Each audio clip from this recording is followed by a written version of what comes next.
موت سے زیادہ خوفناک شے موت کا ڈر ہے۔ جیسے جیسے زندگی کا شعور بڑھتا ہے، زندگی کی محبت بڑھتی ہے، موت کا خوف بھی بڑھنے لگتا ہے۔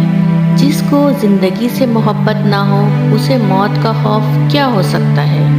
جب انسان کے دل میں موت کا خوف پیدا ہو جائے تو اس کی حالت عجیب سی ہو جاتی ہے، ایسے جیسے کوئی انسان رات کو اندھیرے سے بھاگ جانا چاہے یا دن کو سورج سے بھاگ جانا چاہے لیکن بھاگ نہیں سکتا۔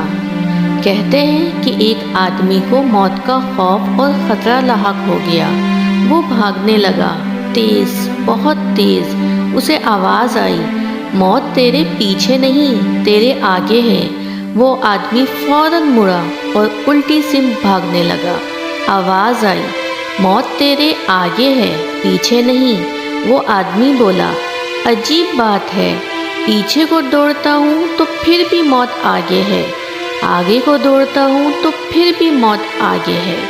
آواز آئی، موت تیرے ساتھ ہے، تیرے اندر ہے، ٹھہر جاؤ، تم بھاگ کر نہیں جا سکتے۔ جو علاقہ زندگی کا ہے وہ سارا علاقہ موت کا ہے۔ اس آدمی نے کہا، اب میں کیا کروں؟ جواب ملا، صرف انتظار کرو، موت اس وقت خود ہی آ جائے گی جب زندگی ختم ہوگی، اور زندگی ضرور ختم ہوگی۔ زندگی کا ایک نام ہے موت۔ زندگی اپنا عمل ترک کر دے تو اسے موت کہتے ہیں۔ اس آدمی نے پھر سوال کیا، مجھے موت کی شکل دکھاؤ تاکہ میں اسے پہچان سکوں۔ آواز آئی، آئینہ دیکھو، موت کا چہرہ تیرا اپنا چہرہ ہے، اسی نے میت بننا ہے، اسی نے مردہ کہلانا ہے۔ موت سے بچنا ممکن نہیں۔ موت کے خوف کا کیا علاج؟ لا علاج کا بھی کوئی علاج ہے؟ لا علاج مرض، مہلک مرض صرف زندگی کا عارضہ ہے جس کا انجام صرف موت ہے۔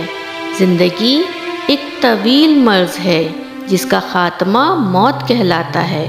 روز اول سے زندگی کا یہی سلسلہ چلا آ رہا ہے کہ زندگی کا آخری مرحلہ موت ہے۔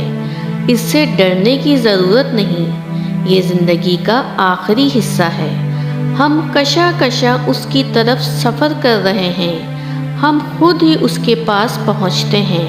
زندگی کے امکانات تلاش کرتے کرتے ہم اس بند گلی تک آ جاتے ہیں جہاں سے مڑنا ممکن نہیں ہوتا۔ آگے راستہ بند ہوتا ہے، ہم گھبرا جاتے ہیں اور پھر شور مچاتے مچاتے خاموش ہو جاتے ہیں، ہمیشہ ہمیشہ کے لیے۔ موت نہ ہو تو شاید زندگی ایک طویل المیہ بن جائے، ایک طویل دورانیے کا بے ربط ڈرامہ کہ کوئی ٹی وی چلتا رہے اور لوگ بور ہو کے سو جانا پسند کریں۔ کہتے ہیں کہ ایک لافانی دیوی کو ایک جوان اور خوبصورت لیکن فانی انسان سے محبت ہو گئی۔ اس نے غلطی کو محسوس کیا کہ یہ تو فانی انسان ہے، مر جائے گا۔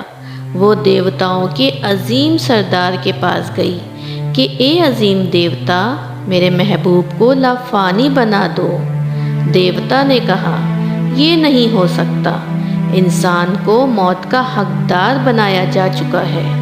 دیوی نے اصرار کیا، فیصلہ ہو گیا کہ اسے موت نہیں آئے گی۔ دیوی خوش ہو گئی، وقت گزرتا گیا، بینائی رخصت ہو گئی، خوبصورت چہرے پہ جھریاں نظر آنے لگیں، توانائی کمزوری کی زد میں آ گئی، یادداشت ختم سی ہو گئی۔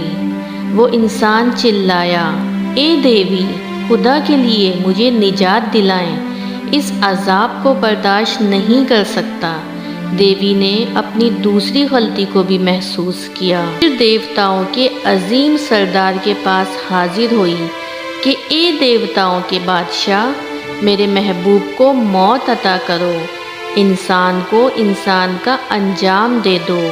بس یہی راز ہے کہ انسان کو انسان کا انجام ہی راس آتا ہے۔